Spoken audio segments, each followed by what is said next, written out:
Hello guys, magandang umaga. This is farming of dragon fruit. Ayan, magandang umaga. Yung vlog natin ngayon is yung mga papaya natin. Ito po yung na-transfer ko. Ayun guys, buhay na buhay po. Yung i-share ko nga tips kung paano ba magtanim ng papaya.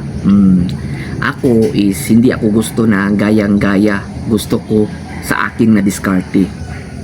Yung pagtatanim natin ng ganito guys, yung ganito, pagtatanim ng papaya is bago ka magtanim ng papaya, kukuha ka muna ng buto. Yung hinog nito guys sa aking farm, kinuha ko, hindi ko muna siya itinatanim. Kumbaga pa, pinapauga ko muna, pinapauga. Huwag mo muna siyang ditsong itanim sa lupa kasi may posibilidad is kakainin niya ng mga ants or iba't ibang mga insekto. Number one na dyan yung ants talaga, number one yan. Kaya kung gusto mo makatubo nito ng papaya is yung gagawin mo kapag kumuha ka ng buto ng papaya is ipauga muna nimo or ibilad. Wag pod sana siguro ibilad jud maayo, basta lang siya mauga. After mga 2 days, lagyan mo siya ng lagyan mo siya ng tissue.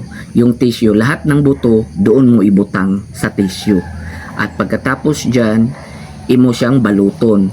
Man balot nimo lagyan mo siya ng tubig para magka-mold siya at ibutang nimo siya sa isa ka silupin. Silupin para mag-mold talaga. Pag mold na to siya within 7 days is 14 days. Ito is mga 14 days to hindi na kinamalayan at ita-transfer mo din siya dito ng ganito. Ng ganito guys. Sana to makuha na ako ang ganito. I-transfer nimo siya within din mga isa ka semana, diligan mo siya. Huwag puro dilig lang diligan mo siya. Tapos yun, magkakaganito na dahil siya, tumutubo na dahil siya. After tumubo niya is wag mo siyang itanim agad.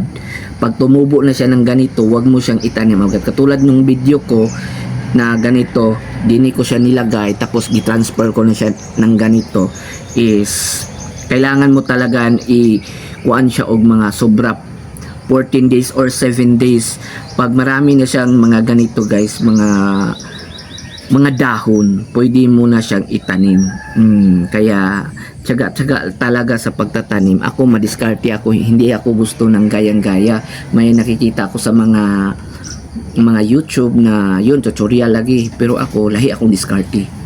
Gusto ko lahi. Kasi kung ikaw gusto magdiskarte sa imong how to make na inani or unsa ba na nga mga imong buhaton, diskarte talaga. Ayan po guys.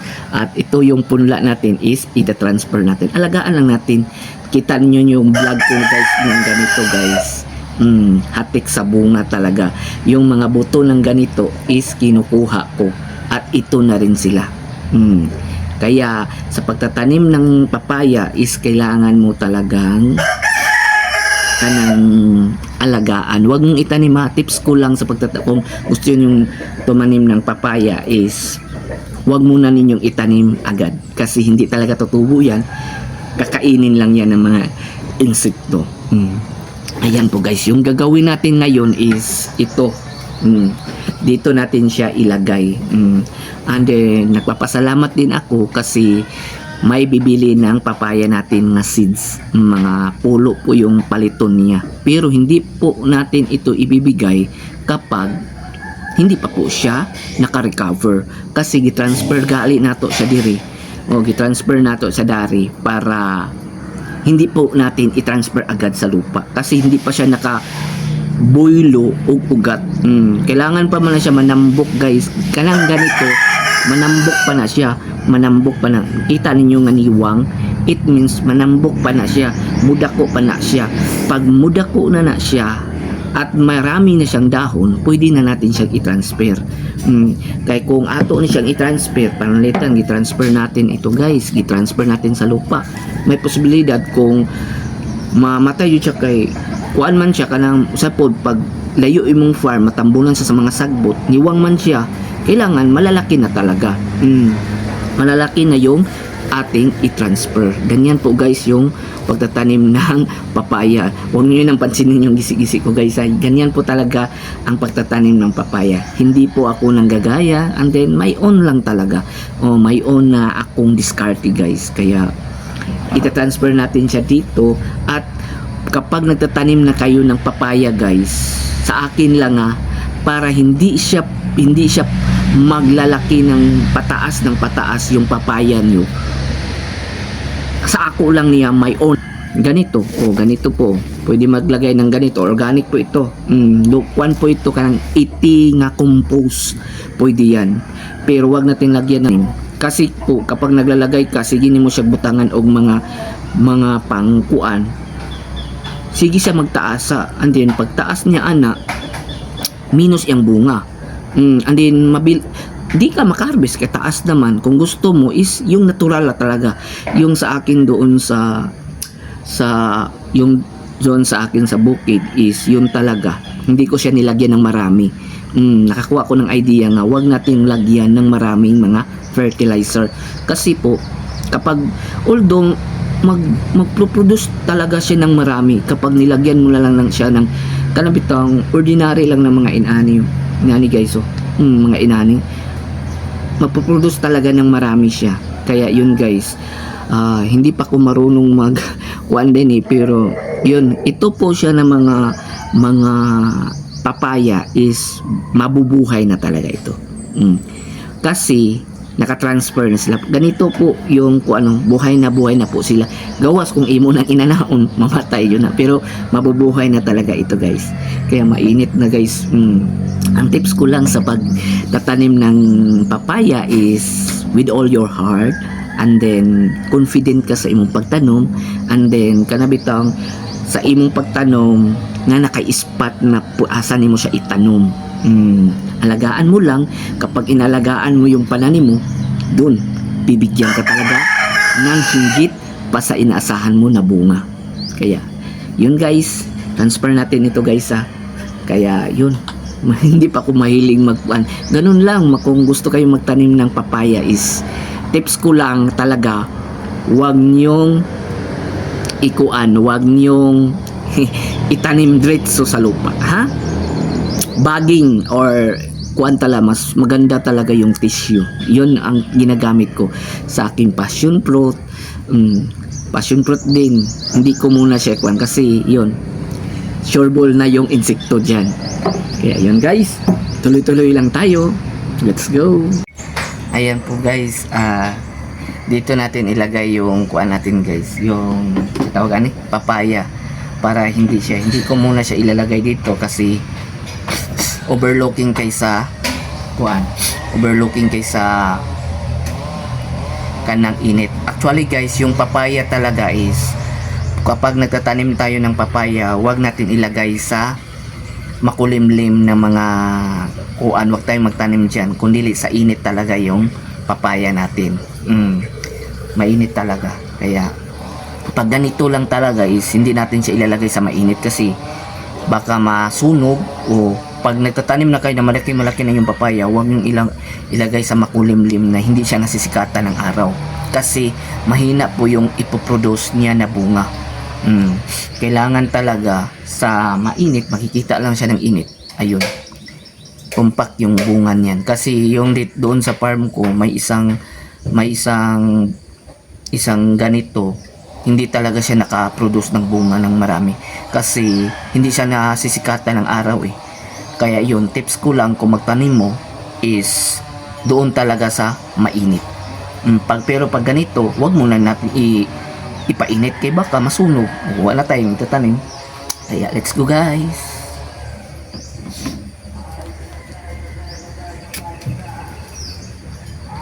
Let's go.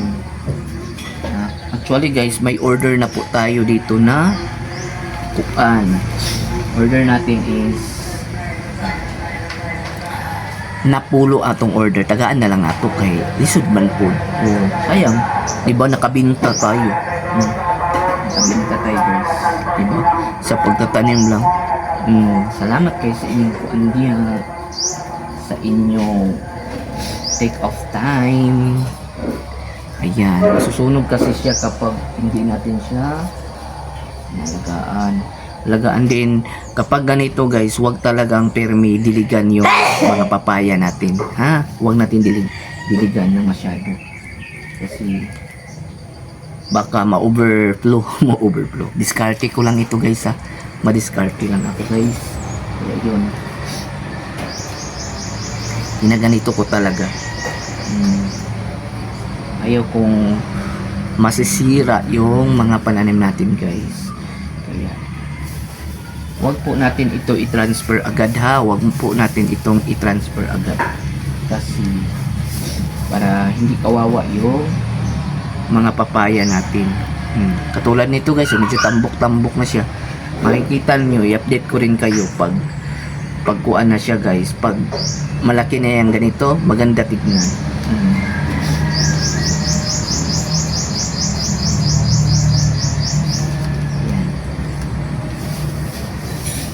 Kailangan talaga ng sipagan kasi pag di tayo masipag is wala tayong ma-income. Nalap ko talaga yung mga pananim ko guys, kaya kung magtanim kayo dyan ng iba't ibang uri, madiskarte talaga. Diba? Huwag ka kayo sa kaiguan. Uy,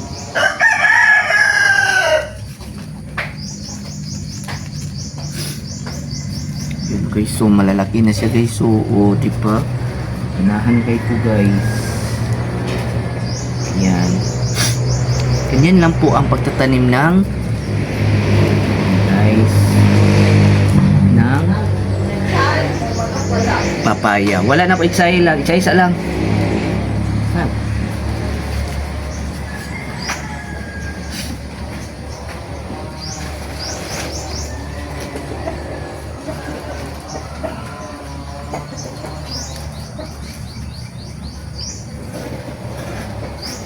Guys, ayan. O diba, ang gaganda diba? O tignan niyo, diba? Ang gaganda nila diba? Sagbot kayo mong balay guys. So wala pa limpyo. Limpyuhan na nato na. And then may natira pa guys is mangita tagway ani. Kaya yun guys.